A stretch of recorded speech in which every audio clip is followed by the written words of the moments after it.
ku-xigeenka xogayaha guud ee qaramada midoobay Marwa Aamina Jane Mohamed ayaa booqashadii ay ku tagtay magaalada Muqdisho ku sheegtay inay tahay mid ay ku taageerayaan haweenka Soomaaliyeed waxayna dirtay baaq ku aadan in haweenku helaan sinaan buuxda marka ay siyaasadda timaado. Aamina Jane Mohamed oo waraysi siisay telefishinka BBC Somali waxa aynu weydiinay inta uu la eg yahay walaaca ay ka qabto khilaafka u dhaxeeya madaxweyne Farmaajo iyo ra'iisul wasaare Roble.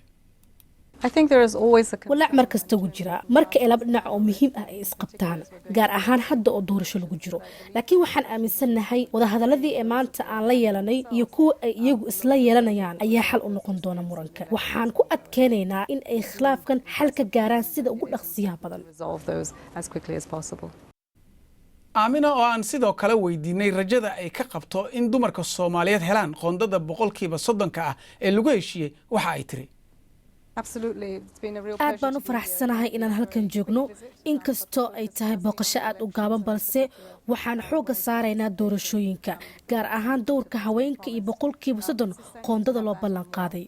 Soomaaliya aad ayay u dadaashay 24% ay dumarka heleen laakiin hadda aqalka sare iyo kan hooseba waa in aan ka aragnaa 30%. aqalka sare in ka badan 24% ayaan ka rajaynaynaa. waxaan la hadalnay cid kastoo arrintan wax ka qaban karto kasoo bilow madaxweynaha maamul goboleedyada odayaasha iyo dumarka laftooda oo ahaa kuwii ugu horeeyay ee aan maanta la hadalnay iyo madaxweynaha iyo ra'iisul wasaaraha. haddaba si aan u eegno doorka haweenka ee ka qaybgalka siyaasadda iyo doorashooyinka dalka waxa qadka magaalada Muqdisho hadda toos ugu jirta Zahra Maxamed Axmed oo ah agaasimaha ururka horumarinta haweenka Soomaaliyeed. Zahra marka hore soo dhawow shalay waxaad ka mid ahayd haweenkii ay la kulmay Aamina Maxamed maxaad fariin ah oo aad u gudbiseen Aamina? bismillaahir rahmaanir rahiim marka hore aad iyo aad u mahadsantihiin. Aamino shalay wuxuu noo ahaa socdaal aad iyo aad u fiican ayadoo fikrad fiican ka haysata haweenka Soomaaliyeed dhibaatada ay soo mareen iyo guushii u socdaan waxaana isla meel dhignay 30% kaas in hadda isteediyada qaarkood aan ka helnay sida maxaa tirada Galmudug iyo lafta gareen dhinaciisa oo South West ah iyo Puntland oo si fiican uga soo baxeen gabdhihii kootadooda noo cadeeyay. haddan rajadeena ma xumo cali guudlaa asana oo shir Shabeelle haysta asagana wuxuu naga ballan qaaday in gabdhihii u soo saaray midna uu tartankay ku jirtaa midna hadda waxaan u jeednaa in habraac dhinac laga jibiyay oo maxaa tirada rag lagu soo daray iyo Axmed Madoobe Jubbaland oo asana noo ballan qaaday oo yiri waxaan labada gabdhood waa idin hayaa waa idin siinaa hadda 3 gabdhood naga maqan tirada marka guul fiican ay noo tahay iyo waxay noo tahay in aan future fiican qabno.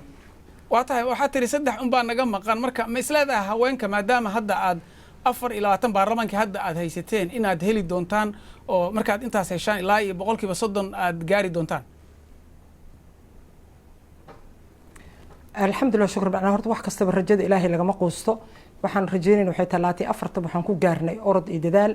hadda way ka sii fiican tahay maxaa jira waxa la sameeyay gabdho samadoonna ah oo xaqiijinaya kootadaas waxa la sameeyay gabdho aan u bixinay gabdhihii iyo wiilba isla socdo oo ilaalinayo waxaan sameeynay halka oday meesha ah odayaal kaleeto waxaan sameeynay civil society oo ayagana ilaalinayo intaas umada taagna kaliix doorashada iyo gabdho 30 inay helaan laakiin doorashada inay haboonaag u dhacdo maadaama wixii ay 4.5 yihiin marna ay sax noqon karin. waa tahay Zahra marka laga soo tago tiradaas 30% iyo in la gaaro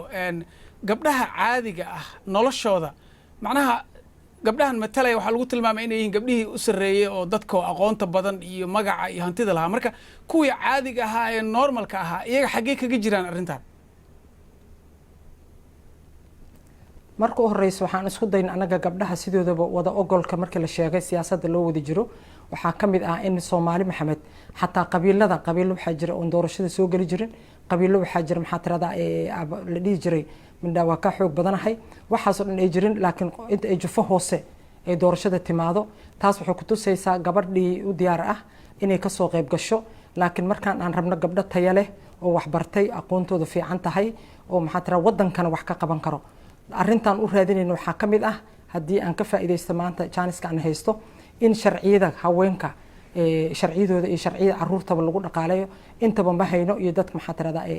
baahida gaarka qabo marka waxaan rabnaa waxay tahay meeshan sharci samays waa in sharcigaas lagu dadaalo laakiin ma ogol yihiin qabaa'ilkii inay gabdho ay iyagana soo saaraan oo sida raggii ay meel walba u taageen iyagana dhinacaas ma ka soo dhisteen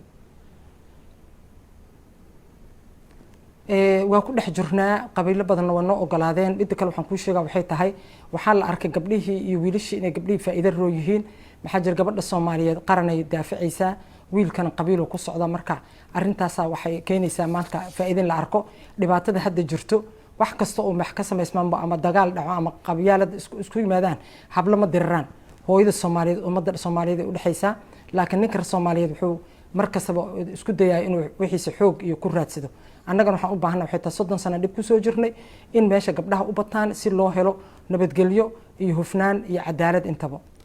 waa mahadsantahay agaasimaha ururka horumarinta haweenka Soomaaliyeed Zahra Maxamed Axmed